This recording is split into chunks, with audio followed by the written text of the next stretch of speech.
Bible ne peut pas être la parole de Dieu parce qu'elle valide l'esclavage. Pour Yahvé, le Dieu de la Bible, un être humain peut tenir son prochain en esclavage. C'est horrible. Quand je vous dis que la Bible n'est pas la parole de Dieu, vous venez gueuler ici. Faut bien.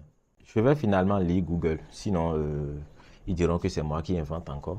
L'esclavage est un système socio-économique reposant sur l'exploitation d'êtres humains qui ne fonctionne que sous la contrainte et par la violence. L'esclave est une personne qui n'a pas de conditions libres. Il appartient à un propriétaire exerçant sur lui un pouvoir absolu. Or, la Déclaration des droits de l'homme rejette implicitement toute forme d'asservissement d'un être humain. Donc, les hommes ont compris que l'esclavage est inhumain et contre nature, mais pas Yahvé. Exode 21, verset 2.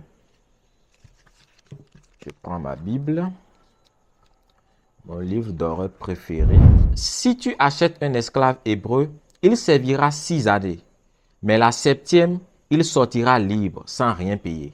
Yahvé tiendrait pour normal qu'un hébreu ait un autre hébreu ou un étranger esclave à son service. Bon, allons un peu plus loin, les versets 3 et 4. S'il est entré seul, il sortira seul. S'il avait une femme, sa femme sortira avec lui. Verset 4.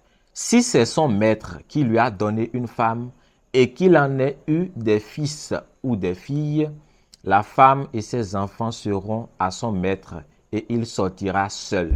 Le seul qualificatif qui convienne à cet article est « oh scandale ».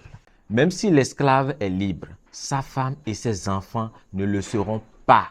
Il s'agit là de la clause la plus immorale de l'Ancien Testament. Or, elle n'est pas la seule. Lisez vous-même les versets 7 et 8. Exode 21, versets 7 et 8. Les êtres humains sont donc traités comme des objets. Faut-il rappeler que ces tests attribués à la dictée divine sont caduques depuis le 19e siècle et contreviennent à la Déclaration des droits de l'homme. Il y a aujourd'hui beaucoup de pays de la planète dans lesquels il serait très dangereux de lire les commandements de Yahvé, le Dieu de la Bible.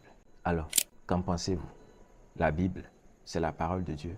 Alors, nous sommes sur YouTube, donc si vous voulez suivre l'évolution de notre travail depuis le début, vous pouvez aller checker sur YouTube. Nous avons besoin de vous pour agrandir la communauté OTEP.